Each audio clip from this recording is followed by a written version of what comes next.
Well, it's been going on for a while, but we decided it was time to check in with how things are going over in the Ukraine, or just Mm. Ukraine. My bad. Mm-hmm. Um, in terms of the war, Russia's war on Ukraine, we hadn't actually talked about this seriously, and I do not promise we will talk about it seriously. Yeah, I'm gonna have to say. But we haven't talked about this since, honestly, right before the war began, when we Mm. had Anatol Levin of Responsible Statecraft on, and he was like, I don't, oh no, the Quincy Institute, excuse me. And he was like, I don't think they're going to invade. Right. Like, that was his take. And I was like, tight. And then 4 days later, they did. Yeah. This is also something, the invasion is something I predicted on the damage report, That's for those of right. you who listen. Yeah. So just want to toot my own horn, but it's still going on. And it's not going good. Putin is basically calling the United States like satanic. He held, Which, fair enough. yeah, not wrong. Mhm. No, he held referendums in eastern Ukraine, which people are seeing as a pretext to annex these 4 regions: Mhm. Kherson, Zaporizhia, and the separatist republics of Luhansk and Donetsk. Mhm. All told, it's about 15% of Ukraine's territory. Yeah. You can sort of take a look here. So there were these, people are calling it, sham referendums, asking people, do they want to be part of Russia? What about those numbers looks like a sham to you? Every election that I've ever seen has a 98.42% yes on something. That's normal democracy. I love democracy. It's just like, oh no, look at number. In terms of civilian deaths, UN Human Rights Office has documented nearly 5,600 civilians killed in Ukraine. The Ukrainian Armed Forces said that they've lost 9,000 personnel. Oof. Russian forces, about 5,000 service members killed, and 13, this is according to Russian officials, say that 1,300 of their own soldiers died in the first week of the war. So that's just the first weeks, but anyway, more than 5,000. It's bad. It's bad on both sides. In terms of Russia's war crimes, let's be real, there's a lot of them. Ukrainian officials say they've documented 34,000 war crimes committed by Russian troops, with things like bombing hospitals, targeting civilians. And all of this, of course, was about and around Ukraine's hinting and desire to be part of NATO, and generally Russia's problem with NATO expansion, and etc. Over the weekend, Ukraine was like, we want into NATO. In fact, we're putting in our application. Right. Apparently there's an application. Yeah. I wonder if they have to write an essay. Too. Yeah. It's like it's a 2,000 word essay. Yeah. And you have to have strong extracurriculars, and all that. So why I want to join NATO? Well, look. Yeah. 34,000 war crimes. Here you go. Yeah. So they are applying for their fast track NATO membership, which is like a whole separate lane on the highway, of course. And Congress in the United States, however, is just continuing to funnel money to the country. So $12.5 billion in aid was just approved. That's on top of $54 billion it had already approved earlier this year. In total, the U.S. has already given, so handed over, about 16 or 17 billion. Some of the weapons are now including mobile rocket launchers. So it's sort of getting heavier and heavier and heavier artillery.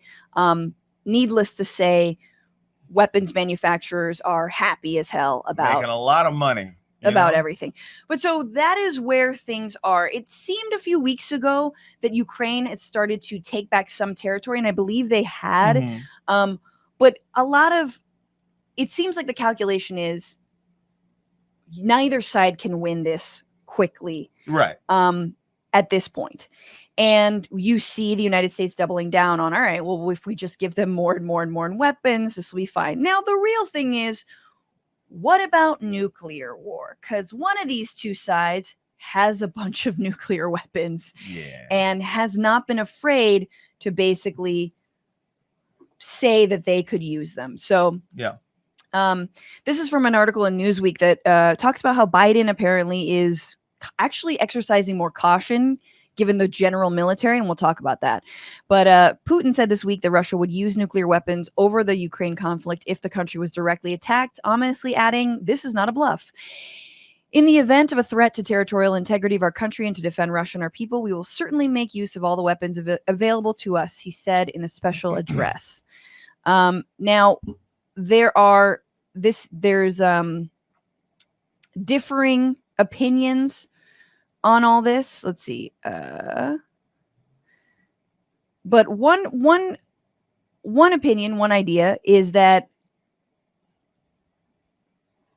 I'm not finding the piece of the article that I want to read to you right now, but is that some U.S. military folks feel like Russia has small nukes. Right. Tactical nuclear weapons. Nukes, and that they might use those small nukes. Yeah.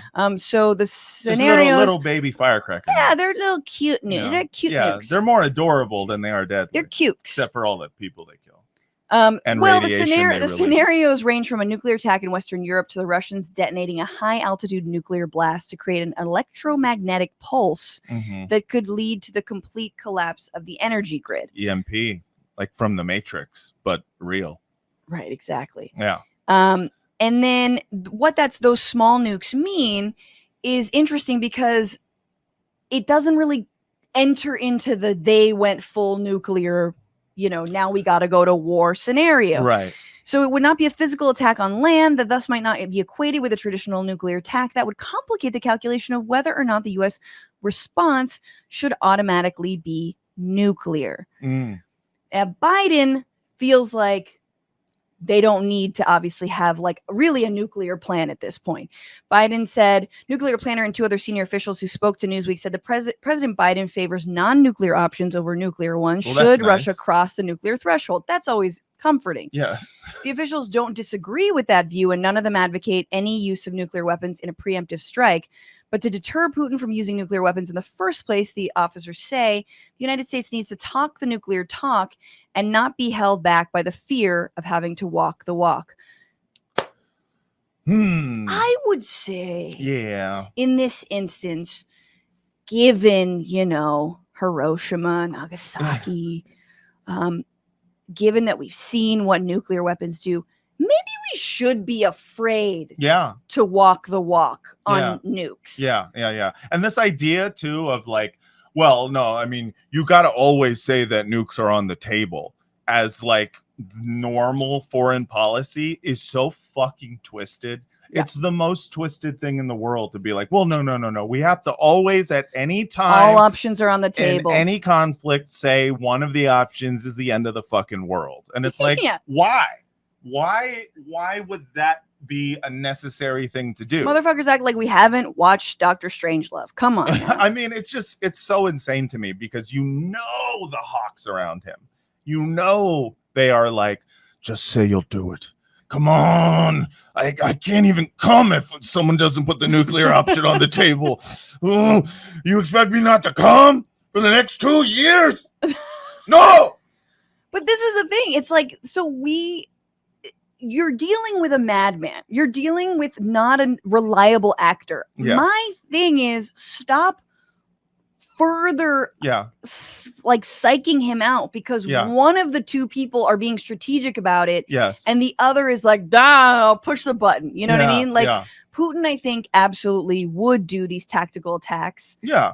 He's lost his fucking mind. He's absolutely lost his mind. And that is what brings me to, I think, what a lot of leftists are saying. We're talking folks like Noam Chomsky.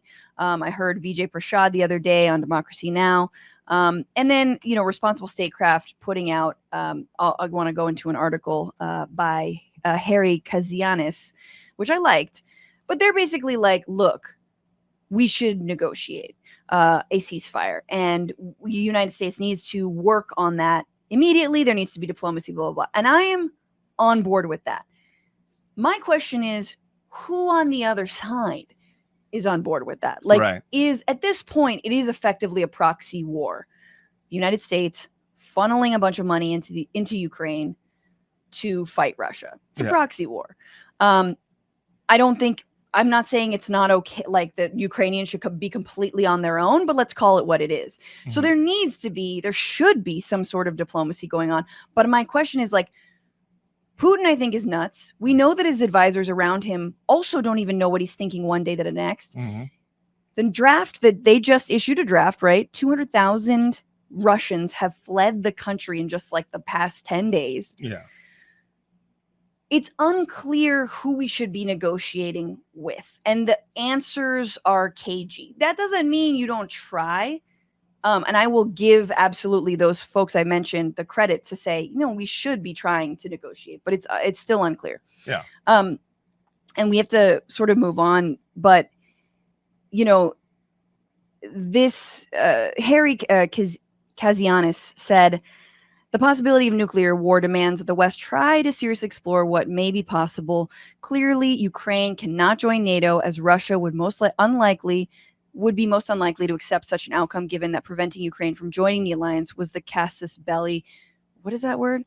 Casus belli, initially cited by Putin for his invasion. Just say reason. However, offering up front, fucking Latin over here. Offering up front that Ukraine will never join NATO, removing one of Russia's greatest geopolitical fears as leverage, could get the diplomatic ball rolling. While Kyiv put in a formal bid to join the alliance Friday, it simply cannot happen no matter how much Ukraine complains publicly or in the media. So that is his take on it. And I think that's right. I mean, it really basically agree that Ukraine won't join NATO, right, and use that as a pretext for talks. Right, because that is for Russia the main thing. And also it should be for the United States too.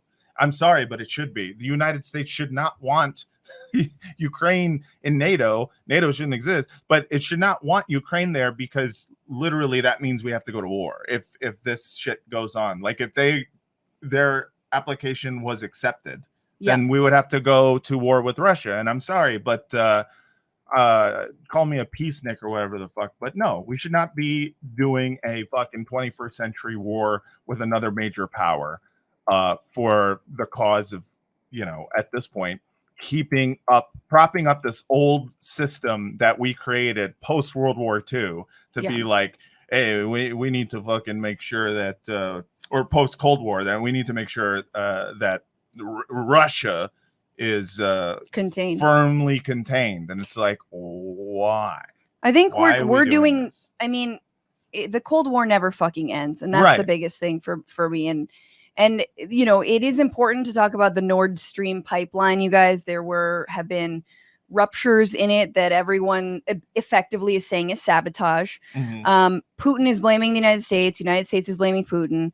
Both sides, honestly, are saying things that are super sus, like really sus. So I'm not going to play the clips because it's long, but Putin's basically like, every time you see something, you have to think who stands to gain. And I'm like, no, but that's exactly the false flags that you love to run. It's your fucking playbook, right? Yeah. That is what you like to do, whether it is, you know, I don't know, like if it any kind of misinformation, you're the one planting that shit. Right. And also, I mean, it's both the United States and Russia enjoy a nice false flag. And so like a false pretext. A preemptive fucking war idea. I mean, this is what we do. This is what Putin loves. And at this point, I'm just like, maybe they both did it together. Then meanwhile, you've got Anthony Blinken, Secretary of State, basically saying... Did you say a Blinken? You say a Blinken. Saying, this is him talking about the Nord Stream. Remember, this is a pipeline that carries natural gas from Russia to Germany. It is leaking methane at crazy alarming rates. We don't even know. Apparently, it's stopped leaking, but it's between 100,000 and 400,000 tons of gas, methane gas, which is far more of a greenhouse gas than carbon is. Yeah. It's literally the worst greenhouse gas. So this is what Blinken is saying about that pipeline. Super sus. Ultimately, this is also a tremendous opportunity. It's a tremendous opportunity to once and for all remove the dependence on Russian energy, and thus to take away from Vladimir Putin the weaponization of energy as a means of advancing his imperial designs. Oh, we did it. So it was pretty low, but he said He said, ultimately, it's an opportunity. It's an opportunity to like get rid of cut off Putin. Get rid of Germany's dependence on foreign fuel from Russia specifically. So now we did it. The other thing that I think is important to mention is that a lot of folks are saying, like, look, Putin wants to negotiate. Harry Kazianis in his article says, look, Putin's talked about a ceasefire. Then he cites basically when China and Putin spoke, and China was like, there should be a ceasefire. Right. But Putin never fucking talked about a ceasefire, not recently. And they're working together for like joint military exercises, which brings me back finally. And this is I could talk about this all day long. But the fact that you've got China openly arguing for a ceasefire, and yeah, they're buying Russian gas. They're trying to help Russia. They say they're going to do joint military exercises, but they are not giving and committing $54 billion to one of those sides. Right. And not even asking for a ceasefire. That's the United States that's doing that. Yeah. So it's once again, all these roads lead back to the same fucking actors, which is, can the United States stop demonizing China, stop like in service of trying to stop this goddamn war and create some sort of settled peace that, yes, will be limited in terms of time. It's not going to be solved tomorrow. Right. These regions, who knows? But like, at least get the fucking ball rolling. Right. And it's not happening. Yeah. What's going on, Frantifa? If you haven't already, subscribe to this channel right now. Hit that button. And also, you can become a patron and support the show every single week. Get access to bonus episodes and exclusive merchandise. Patreon.com/bitchuation room. Do it.